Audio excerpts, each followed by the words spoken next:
কবর এমন এক ঘর যেখানে নাই কোনো বাতি, নাই কোনো সাথী।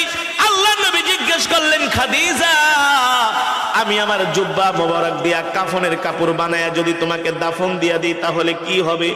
আম্মা জান খাদিজা বলে, গো আল্লাহর নবী, যদি আমি কোনো কারণে জাহান্নামী হয়ে যাই, আপনার জুব্বা মোবারক আমার শরীরে লাগার কারণে, থাকার কারণে জাহান্নামের আগুনের এত বড় সাহস নাই।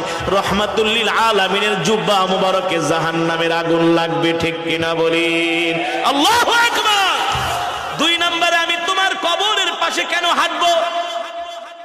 আম্মা জান ডাক দিয়া বলে, গো আল্লাহর নবী, কবরের মাটি যদি আমাকে এক পাশ থেকে আরেক পাশে চাপা দেয়, আপনার পা মোবারক যদি কবরের পাশে লাগে, মাটির পাশে লাগে, ওই মাটির এত বড় সাহস নাই আল্লাহর নবীর পা মোবারকের জায়গা ভেদ করে এক পাশের মাটি আরেক পাশে এসে খাদিজাকে চাপা দিবে, ঠিক কিনা বলেন?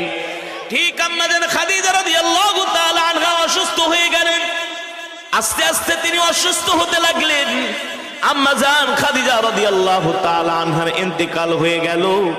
আল্লাহর নবী তার কথা অনুযায়ী নিজের জুব্বা মোবারক দিয়া কাফনের কাপড় বানায়া তার শরীরের মধ্যে পরায় দিলেন। নবীজি জানাজা দিয়া আম্মা জানের লাশটা আম্মা জানকে কবরের মধ্যে শোয়ানোর জন্য আল্লাহর নবী নিজেই নেমে গেলেন। নিজের হাত দিয়া আল্লাহর নবী রহমাতুল লিল আলামিন আম্মা জানকে দাফন করলেন। কিন্তু আম্মা জানের চেহারা মোবারকটা বারবার আল্লাহর নবী পশ্চিম দিকে, কিবলার দিকে ফিরায় দেয়, কিন্তু আম্মা জানের চেহারা মোবারকটা পশ্চিম দিকে ফিরে না, বারবার আসমানের দিকে ফিরে যায়। বারবার